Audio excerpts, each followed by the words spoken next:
Hey everyone, welcome to the Chalet farm. This is where we grow a lot of our quality plants that we sell at our nursery and through our landscape design business. We're actually inside in the farmhouse in our newly renovated kitchen, and I'm happy to be here with Tony and Earl, bringing you a Facebook Live, or we should call it Chalet Live. And this is going to be fun because I just joined the family business. My name is Lawson Thalmann, and I am the fourth generation of Chalet Nursery's family business. And I've been here since January. And while I grew up in the business, still kind of learning all about plants. I'm kind of a business and technology-minded guy. Wasn't schooled in plants, but I am lucky to have resources like Tony and Earl that I can trust to tell me, how to bring plants in my home and around my home and not let them die. So these are my guys that I go to, and I want to bring them to everyone via Facebook Live because I know there's a lot of people out there that have a lot of questions and are unsure about how to care for plants, and so I want to let their knowledge be known. You may have seen Tony. He's been on the news, WGN, ABC, what have you. So if you've been in the area for a while and watched the news, you may have seen Tony. He's our Chief Horticulture Officer at Chalet. He has been with us since before I was born, actually. You keep reminding me of that. Yes. You a little bit. That Uncle Tony. Sorry about that. That's all right. Maybe better than Grandpa Tony. Yeah, I've known him for my entire life, so I trust him with any questions. At least plant questions. Yeah. Exactly. Okay. Plant questions.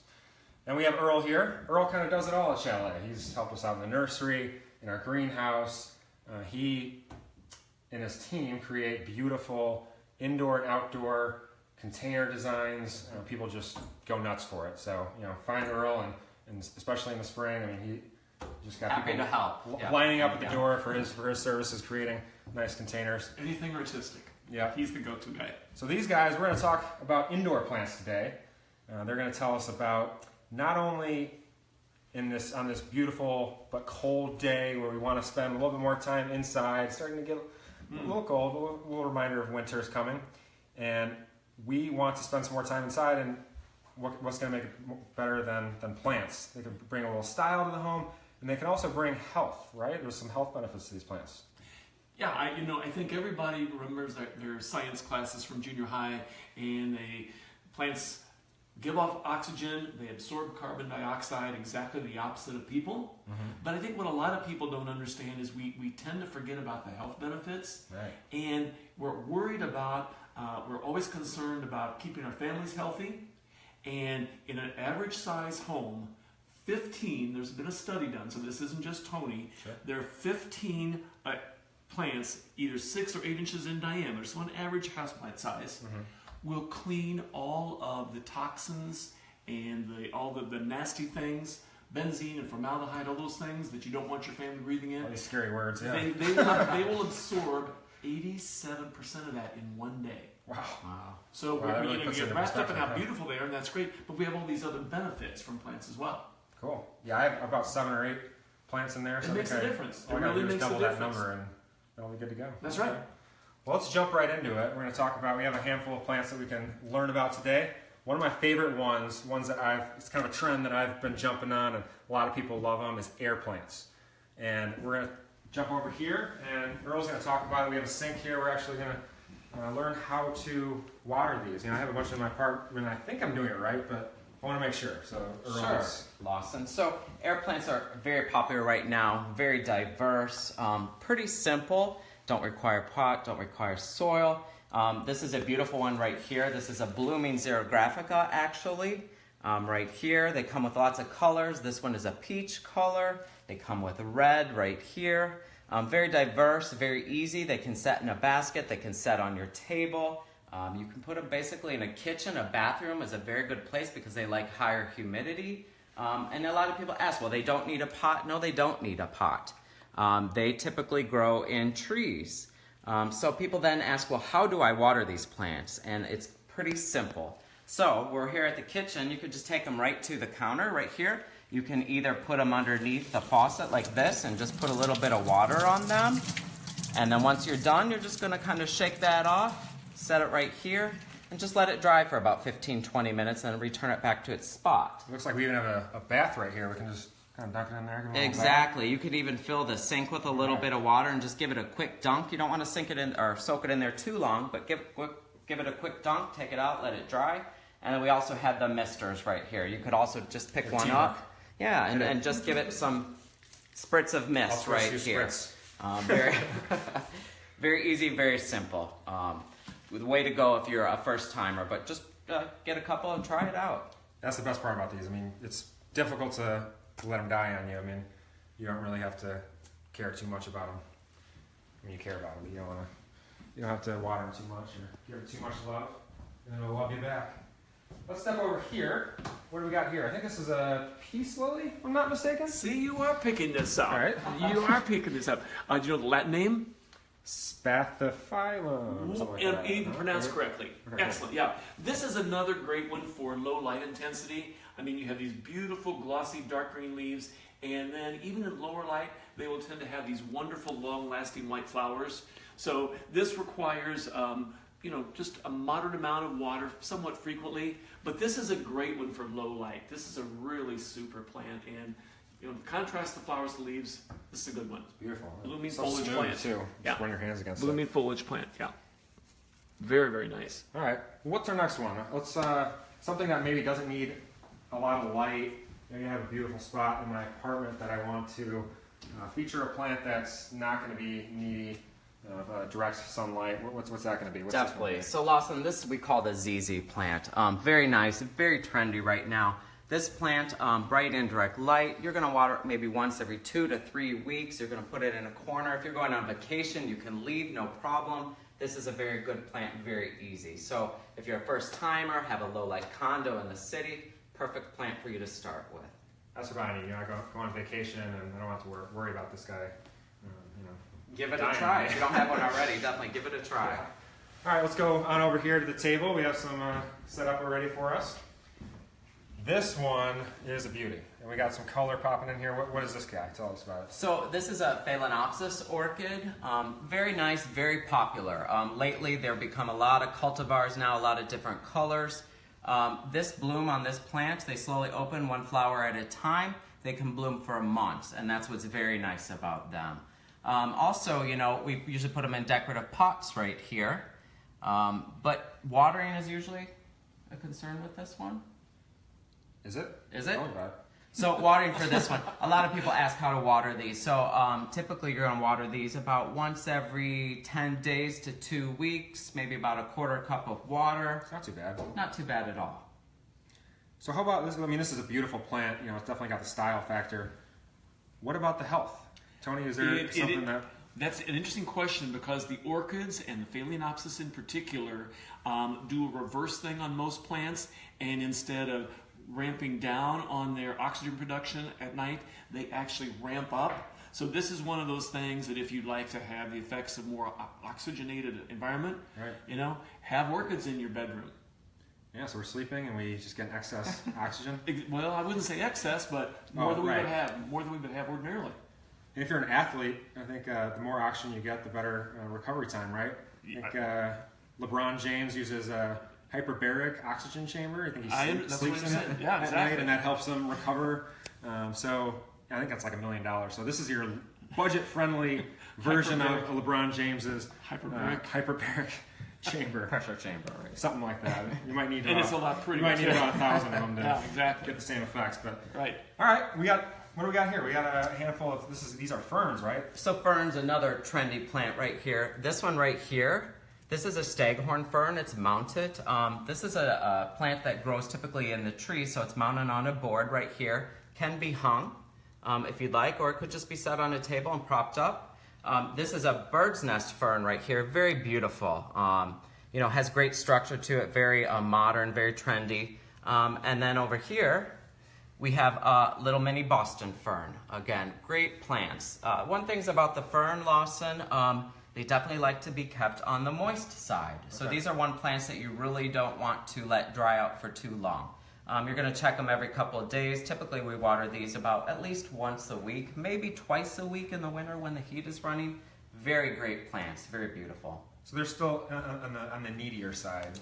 I wouldn't But- say needy. We just want to keep them moist. Still pretty easy, These easy, but they don't want to dry out. Not like a succulent or a cacti. What about keeping them in the bathroom? I mean, it's humid in there. Would they love that? Great point, Lawson. Yeah, great for the bathroom, great for a kitchen, anywhere where we're running a lot of water, a lot of humidity, showers in the morning, showers at night. They love that kind of condition. But how cool is it that that serves a dual purpose? Right. That you have this beautiful thing that's improving your environment, but you can hang it on the wall like a piece of art. Absolutely. Right. It is a piece of art. It is a piece. They're all Absolutely. pieces of art. They're all pieces of art. Just yeah. Nature's art. Especially this little container here. I love that. That's a It's so great cool container. isn't it? So unique. Contemporary, modern, Great sleek, texture. clean. Got a nice variety going there. Definitely. Cool. Well, I think I see some Dracaena over there. Yeah, that would be Looks like I see interesting. a couple versions of this. We'll walk over here and talk about those. So Dracaenas are very common, very popular house plants. The reason they're popular is because they're pretty easy. Usually in the green colors. This is a beautiful one right here called lemon lime. You can definitely see the great chartreuse color in it, great structure. Dracaena are very adaptable to moderate-like conditions, so they're great for the home environment. Exposure is great. Higher light to moderate light, you want to keep it on the drier side. But very nice look here, very contemporary. You said it's got the color chartreuse. Chartreuse first right time- here, yes. First time I heard that was actually 6 months ago. I don't- Really? is that one- Chartreuse I is don't know my if everyone at favorite home color. knows. Yeah, lime green, chartreuse, Lime but green, that right. would be that band right there. And then you get the lovely cream color with the lovely green color. Very beautiful plant. And then right here, we have another Dracaena. These are two different Dracaenas in the same pot, and this would be called a cane Dracaena. Great floor plant, great to make a statement in the corner of your, by a wall, by a window, but very, very nice plant. Very, very easy. Cool. Are those better on the dry side?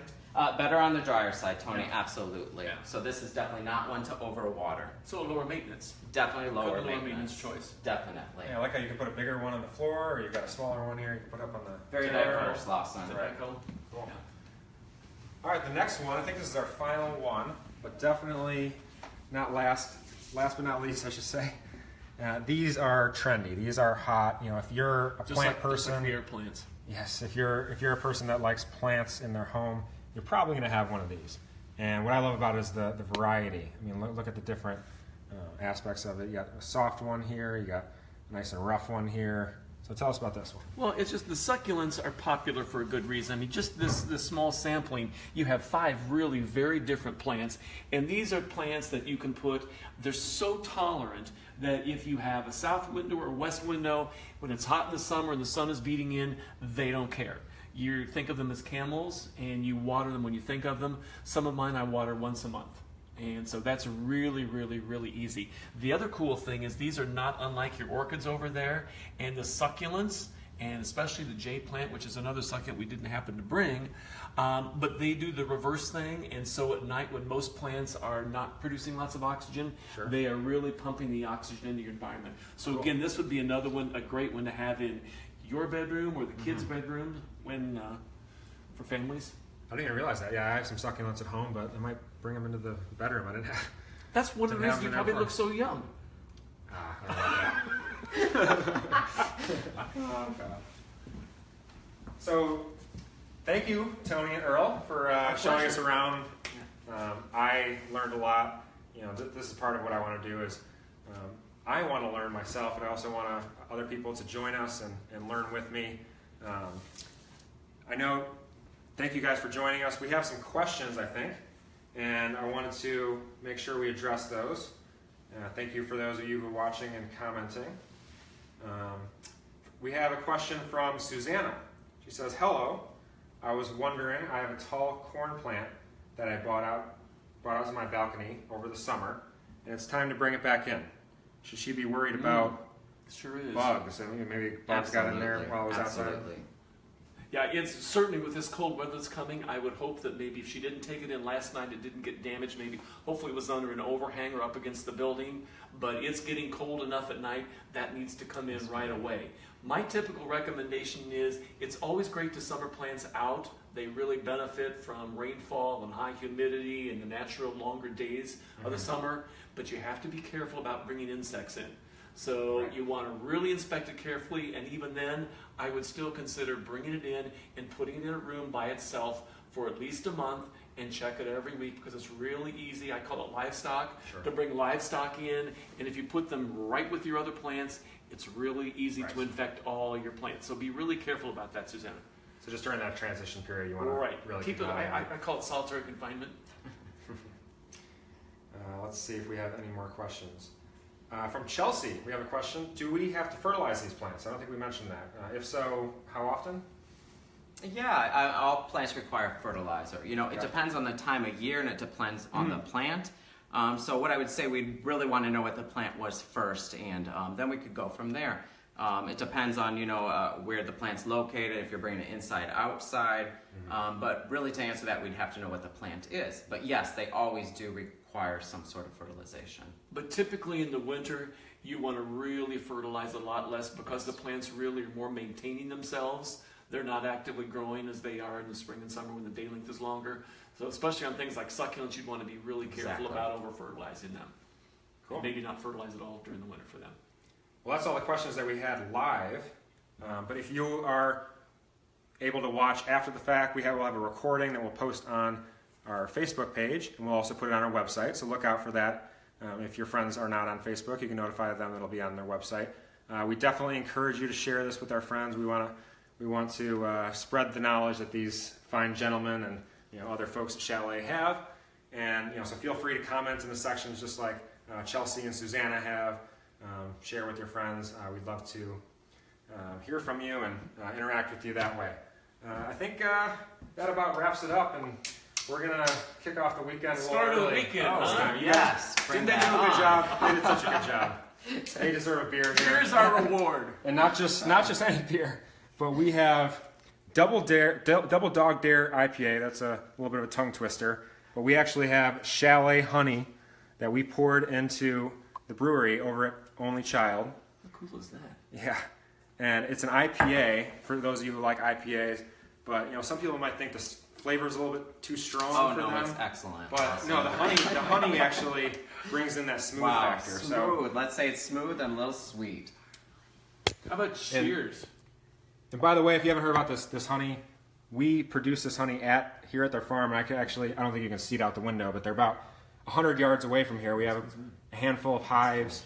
One of our landscape architects manages those hives and produces delicious honey throughout the year. We have it at Chalet all year round, or at least until it's all gone, until next year. But yeah, let's wrap up. Now you guys have things to do this weekend. Hope everyone enjoys your weekend. And cheers to you boys. Cheers, Did a guys. good job. Yeah. Good Cheers. weekend. Thank See you. you guys later.